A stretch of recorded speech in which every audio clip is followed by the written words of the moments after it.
Hello, and welcome to Wicked Wednesdays, your weekly podcast on sex and sexuality with an emphasis on BDSM, kink, and poly relationships. I'm your host, Wicked Fellow, and this week we have the second part of our interview with Race Bannon. If you didn't hear that episode, do go back and give it a listen. Race is an author, activist, kink educator, just a real force in a positive kink movement. He's a really great individual. I've really enjoyed getting to know him a little bit through these interviews, and I'm hoping to have more interviews with him in the future. If you have any questions or comments on this episode or any episode you see, drop me a line. Go to wickedfellow.com. That's our website. You can find our Patreon page there. Our websites are there. The adult sites, of course, but also that's where the podcast is hosted. And there are also links to our social media there. As always, I want to send a very special thank you to our Patreon subscribers. You guys really help make this podcast run.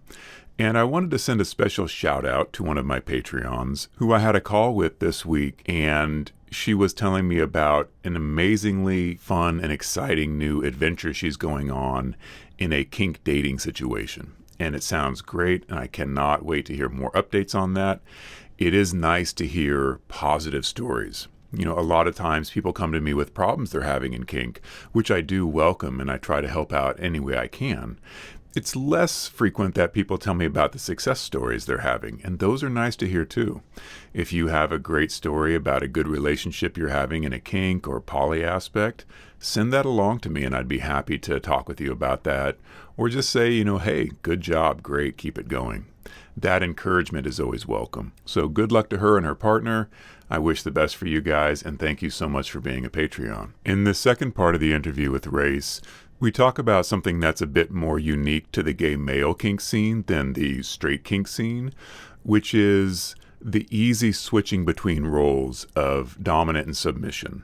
That isn't quite as common on the straight side of kink play. We certainly have switches on the straight side, but in the gay kink scene, as Race will talk about, it's a much more fluid dynamic, and I was very interested to talk to him about that and his experience in that. So here's the second part of the Race Bannon interview, and I'll be back at the end to offer a few more thoughts that I had, having had time to reflect on this episode a bit. The other fascinating thing when we were listening to the On Guard episode, and I've noticed this in more than one episode, was the progression, it seems like, in the gay male scene of kind of moving from being a younger man as a submissive to an older man as a dominant.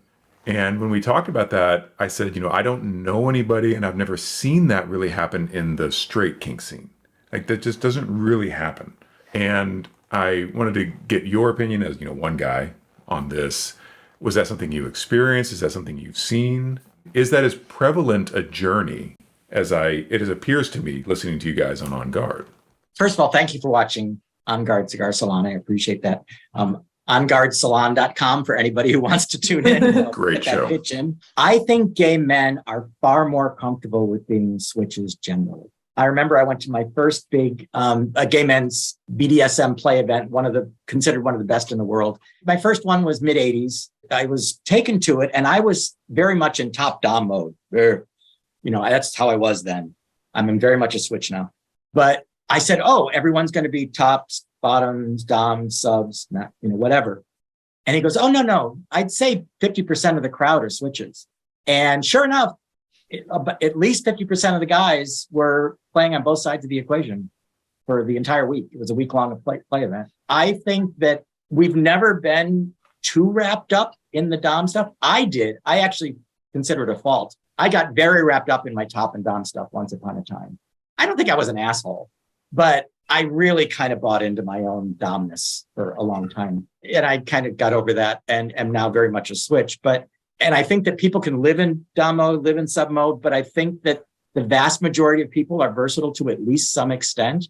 And gay men seem to be very, very comfortable with that generally. You just don't see any exclusion if people are switches at any event, in any club, in any group. It's the norm. Some guys are just top or dom. Some are just bottom or sub. But so many are switches. Since you named Mr. Christopher, who happens to be one of my best friends and somebody I adore like crazy, part of why I love him so much is the fact that he is one of the preeminent leathermen in the world in terms of people knowing who he is. Mm-hmm. He's a fantastic player, and he's extremely open about being a switch. And I love that about him. I think that more and more gay men are making that kind of that switch. But regardless, gay men tend to be a lot more comfortable. Now, I have been in enough heterosexual environments that I know that that is not the case in the heterosexual world, where there is a lot of once you're sub, you're sub. How dare you try to dom? Or once you're dom, what do you mean you want to sub? Doms don't ever sub. I think that's all bullshit. That's all just this weird. I actually believe it has roots in misogyny, but I don't want to, I really think it does have some roots in misogyny about that thing. But it even pertains to women who are dom who want to sub. They get trapped in it too. So I have seen that in the heterosexual world, a lot more resistance to switching or moving around the dom sub spectrum. I think you're right about the misogyny, but I almost think it's more about hypermasculinity than about misogyny, because straight men are not very likely to switch. Women are definitely more likely to switch. But I've got some insight through friends into like the female pro-dom, femdom world. And I'll tell you, in private spaces without any of the male subs around, the women are a lot more likely to switch with each other. But there is that image that they don't want the male subs to see it or really know about it, right? Like they're kind of trying to protect that fantasy. My experience syncs with that in terms of when they're in private, they're much more likely to switch. It's something about being seen in public at a play party, at an event, whatever. Maybe it is more about masculinity versus misogyny. Maybe it's a mixture of the two. Or at least like protecting the straight man. It's possible. I happen to know an awful lot of cool straight dudes. So I don't encounter that a lot in my own life, but I've been to play parties where I've witnessed some of the players and it's like, whoa, you are really wrapped up in your dom straightedness. And it's not particularly pretty. Yeah, I really like the way you put it a couple minutes ago when you said like that you bought into your own dominance too much. I like that phrase. I'm definitely. Well, I did. I used to use the descriptor that I had a very me Tarzan, you Jane complex. I'm not so sure that's an appropriate way to say it these days, but I did. I was this young, highly skilled, fairly attractive, good body. I've seen the recent photo you posted on. You were on the cover of a leather magazine looking. I look pretty good, and when you were a young, fairly good looking, highly skilled BDSM player, which I was, the world is your oyster. And if you buy into the fact that the world is your oyster, it can fuck up your personality a little bit to the point where you do think, your shit doesn't smell. And I don't think that's attractive on anybody. All the doms that I sort of admire, respect, get along with, are pretty easygoing. They can go into high dom mode, but they're really decent human beings. And actually, it's the same for subs. So I just think that having come from the dom side and sort of moved into the switch side, I have a perspective on being dom. I don't sub very often. I do, but I don't sub that often. I do think that there is this dom complex, and I cop to it. I changed because I didn't particularly like what I saw in myself back then. I think, and I've always seen the dom sub spectrum as the classic bell graph, where most people tend to be towards the middle. They don't have those really strong extremes of I'm entirely dominant, I'm entirely submissive.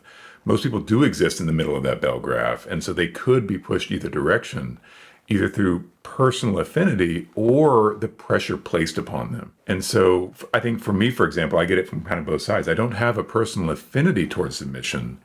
And then also there's a very strong pressure from the sub side. For example, when I've talked about switches on the podcast before, some people have responded that, I could never submit to a switch. I can only submit to a pure dom. And I wonder if that's a personal insecurity on their part, or they feel like if their dom is switchy, is that person really a dom, etc. And, Katja gives me an endless amount of grief, deservedly, that at one point I said there's no such thing as a true switch. Oh, he was very... All switches are subs. Which is, by its face, true. I guess I didn't express myself well. It's true insofar as all switches are also doms. By being a switch, all switches are subs, all switches dom. It seemed that the switches that I've had in my life, personally, that I've known and that I've been dominant over, they were perfectly happy being subservient. and they were perfectly happy being dominant. And that's what I didn't express very well, is that they absolutely had that dominant tendency. The people that tended to submit to them as switches tended to be hyper submissive. They tend to be kind of pushed far out to that extreme. But again, this is from my side of things, and I know I'm not seeing the full gamut, where it seems in other play spaces it's much more relaxed, it's much more fluid, it's much more, today I'm feeling dominant, but right now I want to be told what to do. And that's never been my experience with my subs. It's always been, this is our role. This will always be our role. And if you were to desire a different role, you need to desire a different relationship. But I also know that I'm hyper dominant. I'm way to that far extreme. And I can imagine it. I can think about it. I can do mind games and pretend about it. But there's no excitement there. And it's exactly the same for me, because I've done a small amount of topping with no power exchange, just, it's about the physical activity, or it's about actually giving pleasure to the person who is, So, I can't understand that. But it's just from my experience of people I know, I 100% believe. I have punished subs by making them do dominant things to me. Because they were so uncomfortable and it made them so unhappy that I've made them do that as a punishment. Very effective punishment. So that can give you an idea of the range there. Trust me, if you went to a gay man and said, you're a sub, do stuff to me as punishment, that wouldn't be punishment. So in the gay men's world, there is some, by the way, you mentioned the bell curve. There was a survey, and I believe it was done by Charles Mosier many, many years ago. One of the biggest sex medicine, sexuality researchers. And I remember the study correctly. I think it was him. He presented it at Society of Janus /Threshold. I forget what it was called back then in Los Angeles. I was one of a few gay men who were a member of this predominantly heterosexual group. He presented it in front of a monthly session that he had surveyed all these kinky people, heterosexual almost exclusively, because that was the group he was going for. And he privately, without attaching names to the data, he said, where do you see yourself mentally? And sure enough, it was a bell curve. Interesting. Very few saw themselves as exclusively dom. Very few saw themselves as exclusively sub. And the vast majority were somewhere on the curve. And he plotted it. He showed the curve. Sure enough, bell curve. For 3 years, about 3 years apart, so over a 9-year period, I did a stupid exercise, which isn't so stupid, but I went on to Recon, the main hookup site for gay men that are kinky. And there it's easy for data because I don't particularly like how they say it. You can say 100% active, 90% active, 80. They use active and passive. I don't like the verbiage. I got you. It is what it is. So, but you can do it in 10% increments. So it's a really easy thing. It's not just top, bottom, versatile. It's right. So sure enough, I went through everybody in San Francisco. It was like 1,200 members, I forget. And I plotted all the data. And what did I get? Pretty close to a bell curve. It was actually slightly higher at both ends. Then it dipped and then dramatically went up in the middle. And what was fascinating, and here's what I wanted to, my instinct was anecdotally that gay men were getting even more versatile.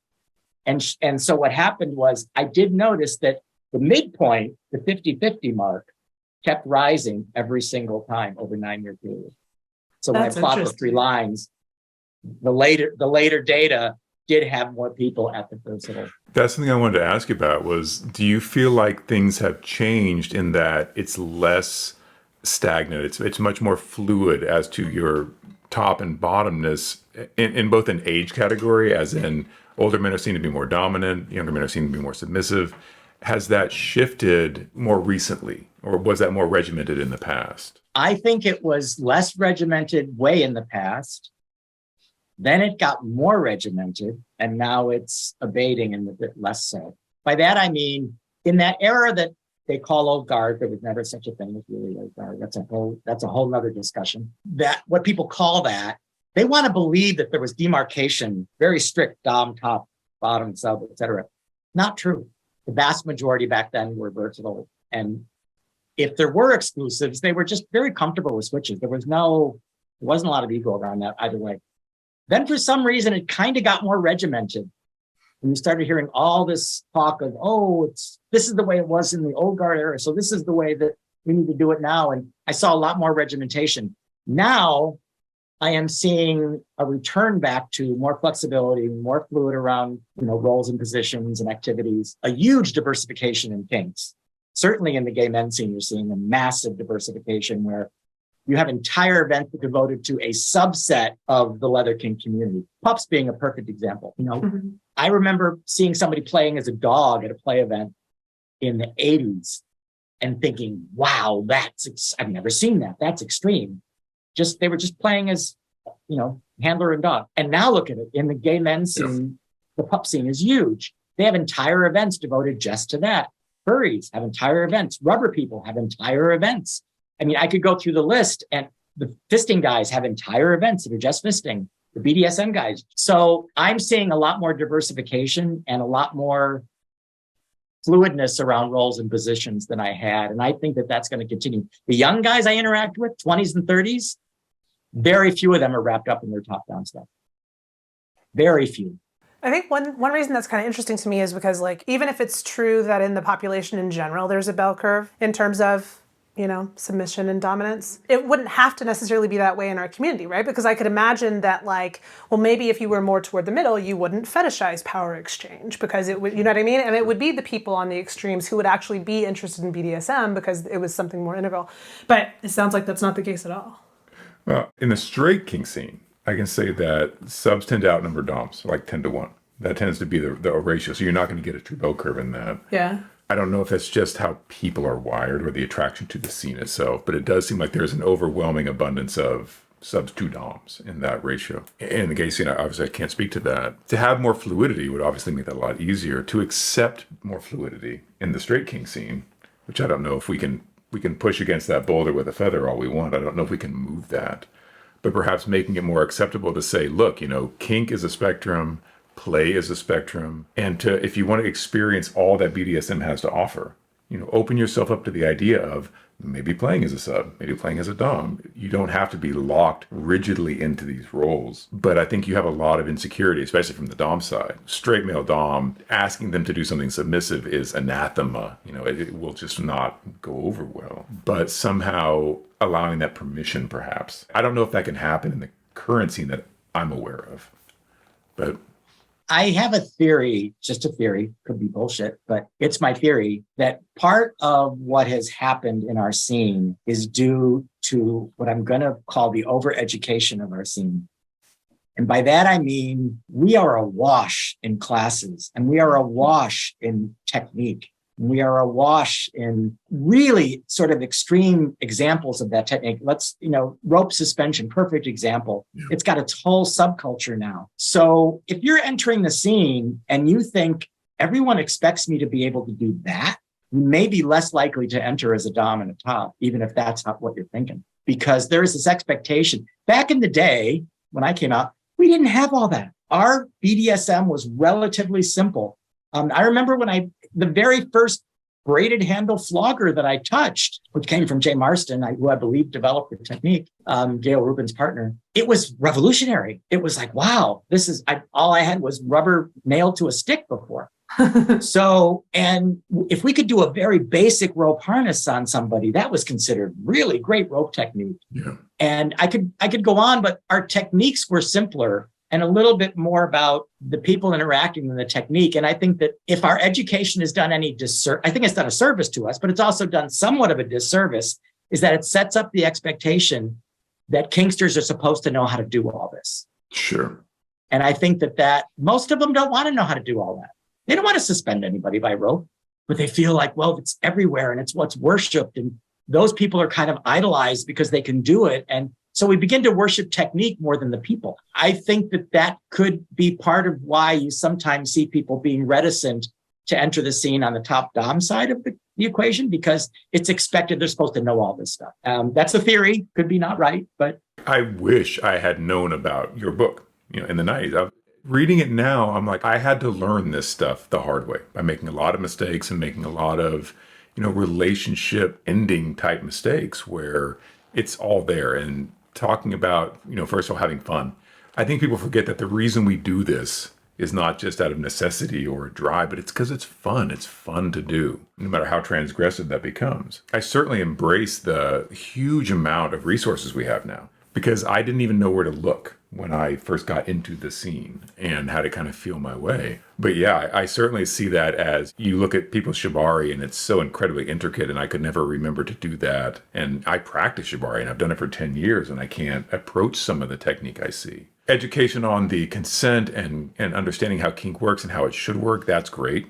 And yeah, I can definitely see how it can be intimidating to be like, I don't even know if I want to enter into this because I can't practice at this level. I did an experiment many years ago. I was given a raw kind of warehouse space by a friend who said, it's empty, not rented, it's mine. You want to use it for something like a party? And I went, yeah. So it was a gay men's party. But what I intentionally did, and it was intentional, I called it raw, R-A-W, which meant something different back then, because all our sex was raw then. But I said, there will be no gear, no equipment. It's a raw warehouse space. And I would prefer you not bring trunks of stuff in, just bring a small bag. And I prefer you not overly advertise your role. It's going to come out in the wash. And I think I had 100 plus guys at this party. 2-to-1, they all said, this is one of the best play parties I've ever been to. There was no intimidation because some newcomer walked up to a cross and says, what the fuck do I do with this? And there was no intimidation because of a lot of the role expectations were brought down. And because I didn't have them bring in trunks of gear intentionally, there was no intimidation of, oh, he's got all this equipment, he must know what he's doing and this and that. Everybody just played against the wall, on the floor. It was amazing.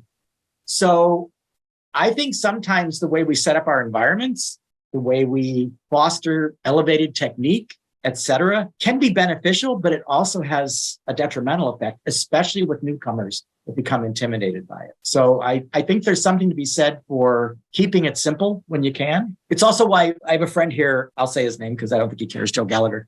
He and I used to do play parties here in San Francisco. And he's got one of the best barbershops in San Francisco, Joe's Barbershop, if you ever go. Anyway. And he and I would do these play parties. We intentionally mixed what we call pig sex guys with BDSM guys. So we said, if somebody over here having a raunchy 4-way sex thing, fucking and sucking, whatever over here bothers you, or somebody having the crap beating over here on a cross bothers you, you can't come to our party because it's all going to be mixed together. And we found that people really, really loved that there was no expectation they're going to do any one thing at these parties. So we had some of the best BDSM scenes you could possibly imagine. And some guys just came in and had lots of crazy sex. I think we can sometimes intentionally set up environments that are more conducive to bringing more people in. And some dungeon environments are very intimidating, especially for newcomers or for people that aren't necessarily into the heavier sides of what we do. I can definitely see that. I could easily go on like this for hours. This has been such a wonderful conversation. Thank you so much for talking with us. I've got so many more questions. Something that I realized, a popular misconception, is that gay does not equal kinky. That there's kind of two worlds there. I think that for a lot of middle America, by definition, gay equals kink. And I know a lot of gay people that have no affiliation with kink whatsoever. Kink is as foreign to them as the gay lifestyle is for your, straight hetero guy. I just want to put it out there in this podcast that when we're talking about the gay scene, that is different than the gay kink scene, which is different than the kink scene. These things are not all commingled into one thing. I'll say one thing about that, and that is that I do think the queer scene, I'm going to call it queer, that is becoming a word we're starting to default to because it's a bigger bucket into which we can place people that don't necessarily identify strictly one way or the other. So I'm tending to use it more, but queer people tend to be much more out about being kinky and much more comfortable being public about being kinky. And so I think there can be a perception that a lot of LGBTQ queer people, that there is kind of that they're all kinky. And that's not true. A lot of us just happen to be very comfortable being openly kinky. And I think that part of that has to do with us having come out once upon a time. I've gone this far, why not?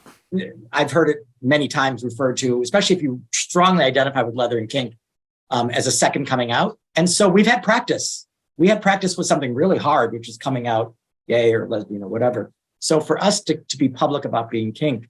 So anyway, I just put that out there that I think because many people see gay, lesbian, queer people out publicly in leather, that they equate the two, but you're absolutely right. One of my best friends, I won't say his name, but very well-known person in the LGBT community. And we're close best friends. And he isn't even this much kinky. I mean, his toes curl when I talk about some of the stuff that I do. So yeah, there's absolutely no correlation necessarily between gay and kink. Thank you so much, Race. This has been an absolute pleasure. I really appreciate it. I loved it, and feel free to have me talk with you anytime. I would love to. I expect we'll get a lot of feedback from this, and of course we'll share that with you and maybe do another one. That'd be great. Thank you so much. Thank you. Thank you. Have a good day. Okay. That was our second part of our interview with Race Bannon. On listening to this, I'm realizing that being an interviewer is a very different skill set than being a podcaster. And as I learned how to podcast on the fly, I'm kind of learning the art of interviewing on the fly. And while I really enjoyed our conversation with Race, I realized that I didn't do a great job of following up on points that I had wanted to make or expressing my thoughts on the idea, because I really did just get wrapped up in that conversation. I'm looking forward to more interviews with him and more conversations. But a couple things that I wanted to address was he had stated that part of the reason there may not be as much switching on the straight side of things is kind of a misogynistic bent. And Katja, put in that she felt like it was more of a hypermasculinity thing. And what I wish I had said at the moment was those two are very closely tied, I think. I think that the misogyny comes from that hypermasculinity. And I do think that some people are afraid of switching or don't like the notion of switching because there's some level of insecurity, that insecurity coming from being seen as weak or effeminate, which is part of a hypermasculine and toxic masculine trait. Now, don't get me wrong. Not everybody is going to be switchy. A lot of people are very comfortable in their dominance or they're very comfortable in their submission, and there's no desire to switch. They're not being held back from switching. They don't want to switch, and that's perfectly fine. But I think there are people who do have both dominant and submissive tendencies who do feel a pressure to not switch because of the opinions of the people around them or their own insecurities or the thought that, well, I present as dominant most of the time, and if I was to switch, then I would lose that cachet as a dominant. Then people wouldn't see me as dominant anymore. Or vice versa. If a submissive person also has dominant tendencies, they might feel like if they tried topping, that they wouldn't be seen as credible as a top because they had also subbed, etc. I think there's some built-in baggage here that I would like to explore in a different episode. I do think that there are aspects of misogyny in that for a big, hyper tough dom doesn't want to be seen as weak or effeminate by submission. And it would be nice if we could divorce those two things. There's nothing necessarily effeminate about being submissive. There's nothing weak about being a submissive. And so if a dominant person also has submissive tendencies, it would be nice if they could explore those and express those feelings and those desires without any fear of reprisal or losing face as a dom, etc. And also for the sub side, I would like it if we were more fluid in that, and if we were more welcoming to people that like to play on both sides of the kink dom spectrum. There's nothing wrong with that. And I would like to help remove that stigma. This is something that I've been guilty of. As I said in the podcast, I certainly had an attitude once that people really couldn't switch, that all switches were inherently submissive. And that was wrong-headed of me. That was a bad viewpoint I had. I didn't understand how someone could be dominant and submissive. Those two things seemed very far apart from my personal viewpoint as kind of a hyper-dom person. But I've learned and I've grown since then, and I've met people who are switchy and understanding how both of those ideas can exist very comfortably in the same person. And based on how they're feeling or based on where they're at in their life and relationship, they may be in a dominant role or they may be in a submissive role, and they're perfectly comfortable in either of those.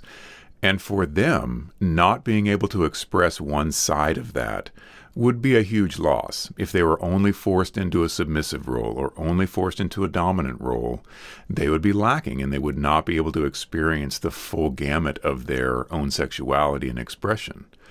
So as I've learned, I hope to help other people learn. There's nothing wrong with being a switch. Understand that not everybody is like you.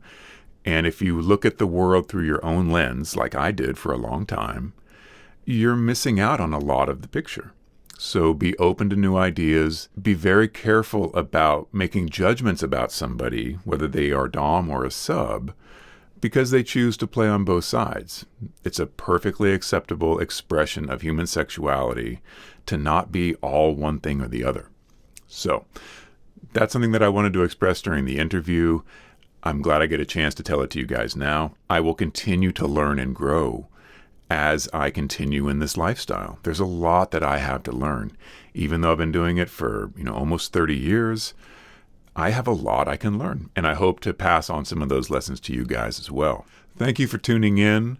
Look forward to next week's episode. Remember that you can find us on wickedfellow.com for all of our media links and socials, etc. Check out Race Bannon at Bannon Race on Instagram. I will put links to his information below in the description. And check out On Guard Cigar Salon. I think that's a very interesting show. As stated, it's a show that was kind of built for gay men. However, if you're kinky or you're just interested in learning about other people's experience that may not be your experience, I love it. It's a show that I look forward to every episode. I learn a lot. The guys are great and they're very funny. And there's a lot of good information, history, and an insight onto the current gay kink culture. As always, consent is king. Take very good care of each other, and I'll see you next week.